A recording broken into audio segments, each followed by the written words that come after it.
the self-proclaimed liberators who have been running this country since 1994. But instead of leading us to the promised land, all they've been doing is dragging us down the path of communism. Now they are coming for your land. Black or white, it doesn't matter. If this isn't a page straight out of the Communist Playbook, then I don't know what is. Educate me. The ANC has been pushing this land expropriation without compensation nonsense, claiming it's about rectifying historical injustices. But let's call a spade a spade. They want to take land from productive farmers and hand it over to cronies who wouldn't know a plow from a pitchfork. And who suffers? Guys, so for a very long time, I've actually been searching for a youth, for like who I could call probably one of the youth in South Africa, to really understand how the youth are really perceiving this whole rampage, especially I see on the comments here, with as much as 33.3% unemployment rate, which actually has been argued to be more, with all the, I think 33,000 South Africans changing their tax residency away from South Africa, 22,000 unemployed doctors, 82 murders a day. All of these challenges, I've actually been trying to think about, if I could get one person who would identify probably as a youth in South Africa to really understand how they are really processing this whole thing. And I really found this guy, bro. This guy is actually on fire. So he's actually arguing that Donald Trump has actually saved South Africa by cutting USAID, by cutting PEPFAR, by cutting most of all the aid that actually is coming to South Africa, and probably even with AGOA, probably because yesterday Donald Trump had his first, address to the Congress, really powerful 1 hour. I would actually admonish you guys to watch that speech if you can. Really powerful. He spoke about a lot of things where he argues that woke is dead. He's ending wokeness in schools, in the military. Just really powerful speech, So this guy actually argues now in South Africa that Donald Trump has actually saved South Africa, and that probably now South Africans will step up to really start thinking about how to be self-sufficient. He actually argues, and that's actually the title of this video I thought that's really interesting. He argues that expropriation, this is now a black South African youth processing all of the whole conflagration in South Africa, arguing that expropriation without compensation is communism. That actually for me came out of that was really unexpected, but how EWP is actually communism, and breaking it down, really arguing with logic and facts. And I really enjoyed, he has some parody and satire, really speaking, I think, to South Africa, but also to his peers. And this young man, I'm really impressed by this video. I think making him popular on Kwasemi here, but I really enjoyed most of his arguments. I love the level of brilliance, the engagement with which he addresses these issues and really confronts some of these policies that are being passed by the government. I think now I'm not even able to say if these policies of expropriation without compensation, the Bella Act and probably the NHI, is being passed by the GNU. But anyway, the guy is really going all frontal against these policies. And for me, what really blew my mind is how he broke down what expropriation without compensation and its implication for South Africans would be. I was watching a video yesterday that said, I think 30 or 40% of South Africans are really undernourished. All right, so it actually appears that because there's a lack of nourishment, the researcher actually argued even that even when the social grants are actually collected, it's not enough to get a nourished meal for South Africa. So I think it was 20 to 30% of South Africans anyway who he actually argues are malnourished because they don't get enough nutrients in their meals, you see. And so this young star now is actually really trying to process these things and arguing that, trying to really do this whole expropriation without compensation thing might actually put the whole economy, especially in terms of food production and all that, into a certain kind of jeopardy that would actually shock the entire system and then affect every other person. All right, and so I really thought that this was a really very brilliant video, guys. I love the argument, the logic, and that's what we do here on Kwasemi. But anyway, watch this guy. His name is Sama. I think I'll be putting his link to his whole channel and video under the show notes, and share your thoughts on his thoughts about expropriation and the whole thing with the ANC's laws in South Africa. Share your thoughts in the comments. Let's start with the ANC, shall we? The self-proclaimed liberators who have been running this country since 1994. But instead of leading us to the promised land, all they've been doing is dragging us down the path of communism.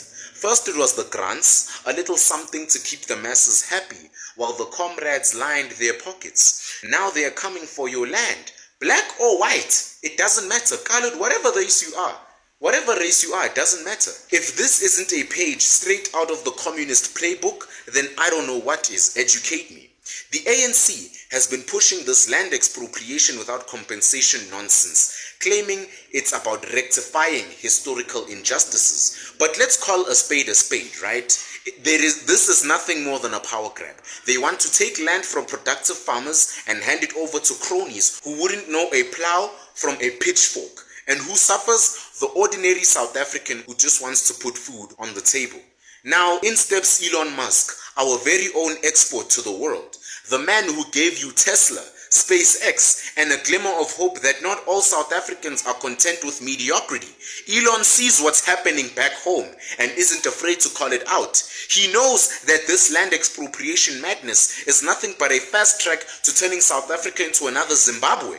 And Elon, being the savvy businessman he is, has the ear of none other than Donald Trump. Say what you want about Donald, but he's not one to shy away from calling out bull when he sees it. Now, Elon rings up Trump and says, listen, Don, the ANC is about to pull a fast one on my homeland. They are going full communist, they are going full commie, and it's not going to end well. Trump, never one to mince words, decides it's time to step in. Hey, sorry guys, it's raining, hey? So if you hear rain or people shouting outside, please sue me, okay? Like, it's not my fault, okay? It's a rainy day today where I am. Now, Trump announces that the US will cut off all future funding to South Africa until a full investigation into this land expropriation fiasco is completed. He sees the ANC's move for what it really is. He sees the ANC's move for what it really is, a violation of property rights and a slippery slope to economic ruin. And let's be honest, the ANC really does need a reality check. They've been riding the gravy train for too long, and it's about time someone told them the free ride is over. It's rich, isn't it? The ANC bigwigs preaching about equality and redistribution while they sip on imported champagne in their mansions. They talk about giving land to the poor, but we all know where that land is going, to their buddies and their benefactors. The ordinary South African won't see a single hectare because it's the same old story. Promises of a better life for all, while the elite get richer and the poor get poorer. Now let's take a moment to look at the facts. Land expropriation without compensation sounds like a noble idea to some, but in practice, it's a disaster waiting to happen. When you take land from those who know how to farm and give it to those who don't, what do you get? Failing farms, shortages, and an economy in freefall. Just look north of Zimbabwe if you need a case study. Now, before we go any further, I want us to take a step back and break down what communism actually is, because apparently some people still think land expropriation without compensation is some heroic act of justice. Spoiler alert, it's not. It's communism, plain and simple. So what is communism for the younger generation watching this? You see, communism in its basic form is a system where the government controls everything. Everything, your land, your money, your business, even your ability to think freely, if you let them go far enough. That system has ruined countries like Cuba, Venezuela, North Korea, and of course, Zimbabwe. The core idea, no private ownership. Basically, everything belongs to the government, and they promise to redistribute wealth fairly among the people. But in reality, what happens? The rich and powerful in government hoard everything for themselves, while the people they claim to help stay poor, miserable, and oppressed. Sound familiar? Of course it does. That's because the ANC has been following this exact book blueprint for years. They started with free handouts, grants, then slowly tightened their grip on the economy, and now they want to take away your land. So long story short, land expropriation equals to full-blown communism. This land expropriation scheme isn't about justice, it's about control. The ANC wants to control everything because once they own your land, they own you.